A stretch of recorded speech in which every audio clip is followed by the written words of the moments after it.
एक भक्त मन ही मन सोच रहा था, क्या सच में स्वामी समर्थ दिव्य हैं?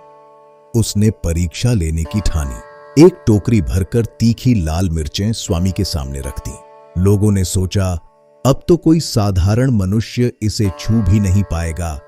लेकिन स्वामी समर्थ मुस्कुराए और एक एक कर वो कच्ची मिर्चें ऐसे खाने लगे जैसे कोई प्रसाद हो।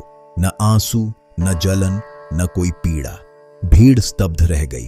भक्त का अभिमान उसी क्षण टूट गया। वो चरणों में गिर पड़ा। स्वामी, मैं आपको पहचान न सका।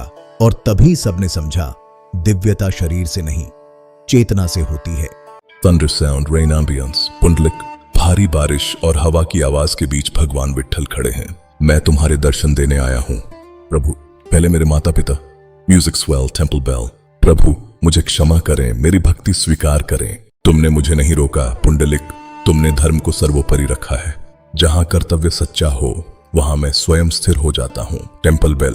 कहते हैं लंका का राजा रावण सिर्फ एक असुर नहीं बल्कि महादेव का परम भक्त था। रावण ने कठोर तप किया, अपने सिर तक अर्पित कर दिए। प्रसन्न होकर शिव ने दिया आत्मलिंग। लेकिन एक शर्त थी, जहां धरती पर रखोगे वहीं सदा के लिए स्थापित हो जाऊंगा। देवता भयभीत हुए और तब गणेश ने ली परीक्षा। क्षण भर की भूल और आत्मलिंग धरती से स्पर्श हुआ। उस दिन से पवित्र शिवलिंग स्थापित हुए और रावण अमर हो गया एक भक्त के रूप में। हर हर महादेव। जब जिंदगी की राहों में अंधेरा छा जाता है, जब अपने भी साथ छोड़ देते हैं, तब एक ही नाम सहारा बनता है, भगवान का नाम। एक छोटी सी लड़की रोज मंदिर के कोने में बैठकर बस इतना कहती थी, हे प्रभु, मुझे बस आपका साथ चाहिए, ना शिकायत, ना कोई बड़ी मांग, सिर्फ विश्वास। समय बदला, हालात बदले और जिसने भगवान पर भरोसा रखा, भगवान ने उसकी किस्मत ही बदल दी। याद रखो, जहाँ सच्ची भक्ति होती है वहाँ चमत्कार खुद रास्ता ढूंढ लेते हैं। हर हर महादेव। महादेव सबका भला करें। यह कथा है दानवीर राजा बलि की। प्रहलाद के पौत्र बलि ने अपने तप और शक्ति से तीनों लोकों पर विजय प्राप्त कर ली। देवता भयभीत होकर भगवान विष्णु की शरण में गए। तब अदिति के गर्भ से विष्णु ने वामन रूप में जन्म लिया। नर्मदा के तट पर राजा बलि अश्वमेध यज्ञ कर रहे थे। वामन ब्राह्मण बालक बनकर पहुंचे और बोले, महाराज, मुझे केवल 3 पग भूमि चाहिए। गुरु शुक्राचार्य ने चेतावनी दी, पर बलि अडिग रहे। जैसे ही संकल्प लिया गया, वामन ने विराट रूप धारण किया। पहले पग में पृथ्वी नाप ली, दूसरे पग में उन्होंने संपूर्ण स्वर्ग लोक को नाप लिया। तीसरे पग के लिए जब स्थान नहीं बचा, बलि ने अपना शीश झुका दिया। भगवान विष्णु प्रसन्न हुए और उन्हें पाताल का राजा बनाया। साथ ही भविष्य में इंद्र बनने का वरदान दिया। ये कथा है उस महायोद्धा की जिसकी शक्ति से पूरा युद्ध बदल सकता था। वह थे बर्बरीक, भीम के पौत्र, घटोत्कच के पुत्र। माता से युद्ध विद्या सीखी और भगवान शिव से पाए 3 अमोघ बाण। उन्होंने वचन दिया, मैं सदैव कमजोर पक्ष का साथ दूंगा।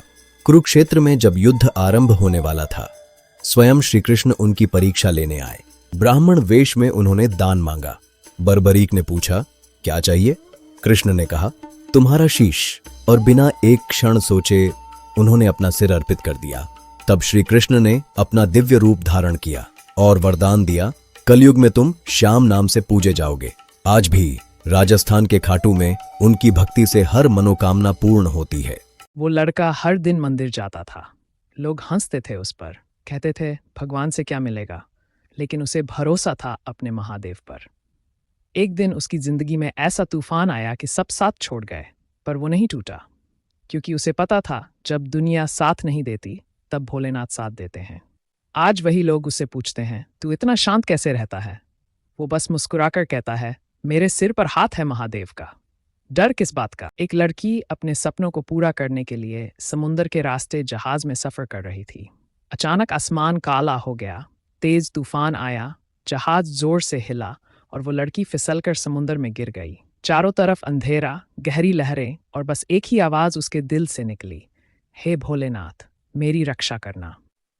नीले जल के बीच से स्वयं भगवान शिव प्रकट हुए। उन्होंने उसका हाथ थामा और सुरक्षित किनारे तक ले आए।